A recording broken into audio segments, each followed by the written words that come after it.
Welcome back to Crawford-Clark Close-Up and our third Halloween horror series. We begin with a horror icon of the 1980s who's celebrating his 40th anniversary in 2020. Jason Voorhees has been portrayed by 6 different actors over 12 different films. It's a franchise whose installments have definitely dated over the last 4 decades, but there are some strong entries and solid horror sequences throughout this often maligned franchise. In this video, we'll be giving our subjective ranking of all 12 official films in the series. Before we get started, let us know your favourite Jason moments and movies in the comments below, and let us know what you think of our ranking. We're bound to disagree, but that's the fun part. 12. Coming in last place at number 12 is the series' 9th instalment from 1993. Having stated 8 years beforehand that part 4 in the franchise was the final chapter, Jason Goes to Hell the Final Friday would also go back on their promise to bring us one of the dullest and most balmy entries in the franchise. A coroner observing Jason's dead body becomes possessed and swallows Jason's heart, which leads him to go on a murderous rampage, passing Jason's life form into other random people. Apparently, only blood relatives of Mr. Voorhees can bring about his end.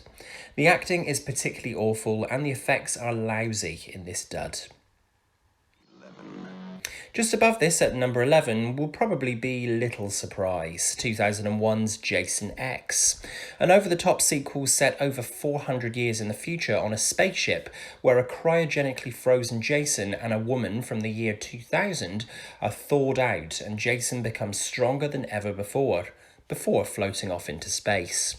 There's some solid set design on display here and some good death sequences, yet they ultimately don't make up for a ridiculous premise. 10. Breaking into the top 10, we've got Friday the 13th Part 7, The New Blood from 1988. This is a disappointing step down in quality after the last few entries. Even Jason looks like he's going through the motions for the paycheck. Plus there's some horribly cheesy effects in the Jason vs. Tina finale. The less said about this entry in the canon, the better. At number 9, surprisingly or not, is the original 1980 movie. Considering how effective Halloween had been 2 years earlier as a teen slasher, Friday the 13th had a lot of promise but fell at almost every hurdle. Despite a few inventive deaths, an early career turn from Kevin Bacon, and a Carrie-style jump ending, this feels like an idea that should have remained on the cutting room floor. Even for the premiere film in the series, this feels extremely dull. Shot in September 1979 in a leafy suburb in New Jersey on a tight budget, director Sean S. Cunningham and a skeleton crew shot the film within a month. The biggest star of the film would turn out to be Kevin Bacon, who'd go on to have more of a career than anyone else on the picture, and he was probably given the most memorable death in the film. Released by Paramount as a tentpole summer release in 1980, Friday the 13th somehow went on to become the second biggest box office hit of the summer season after The Empire Strikes Back. Who knew? The first installment feels a little pedestrian in the grand scheme of the franchise. The horror would certainly ramp up in successive entries. Next up at number 8 is 1985's Friday the 13th Part 5, A New Beginning. The film opens with promise after the close of Part 4 with young Tommy Jarvis visiting Jason's grave and witnessing 2 guys digging up the grave just to be sure that Jason's dead. It turns out that this is another of Tommy's nightmares, and we see him as a young man struggling with his mental health in the aftermath of his showdown with Jason when he was a young boy.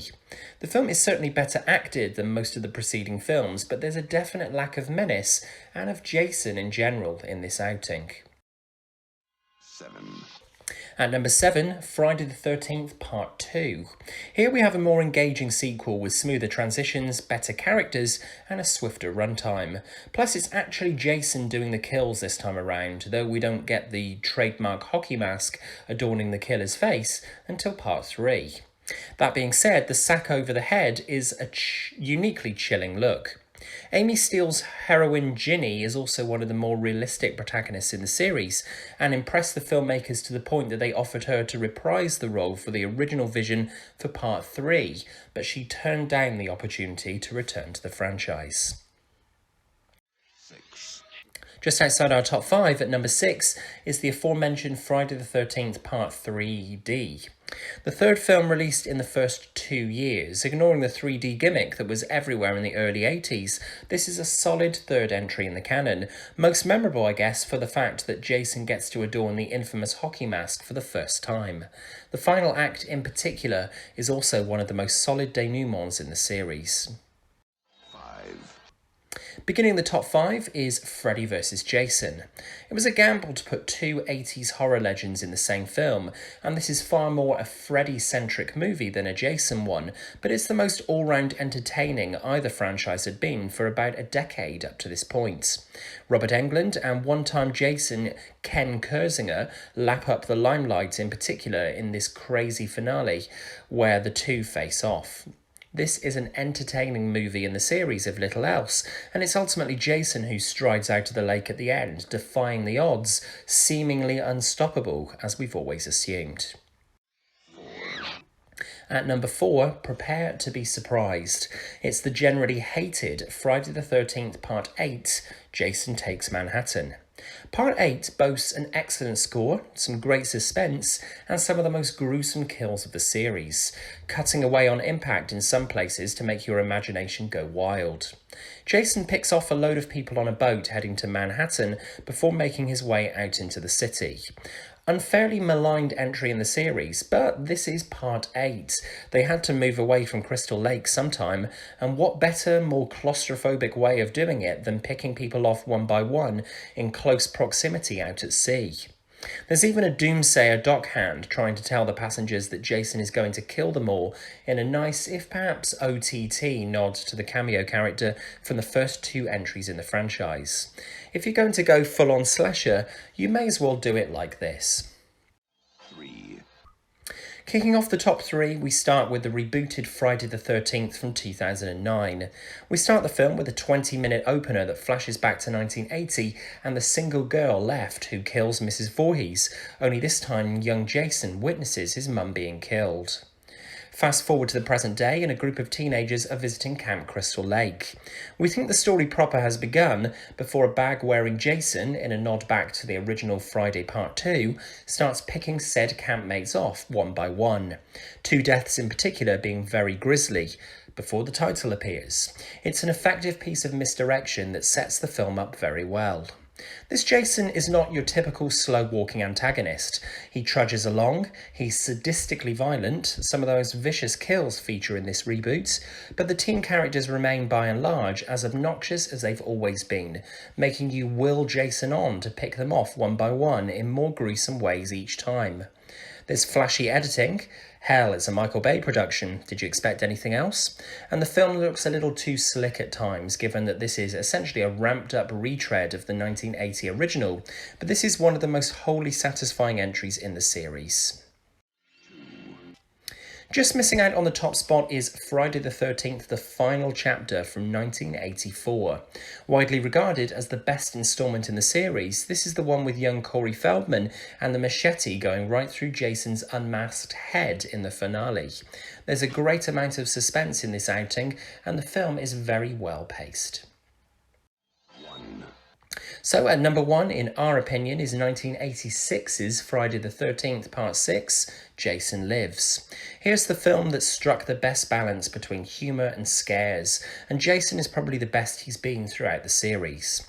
You can tell that the budget was bigger and the tension is more ramped up to make this altogether the most engaging entry of the 12. So there you have it, our ranking of the Friday the 13th series, just in time for Halloween. It's a very hit and miss series, and arguably Jason isn't as memorable as an antagonist as Michael Myers or Freddy Krueger, for example, but it's still a fun series to binge.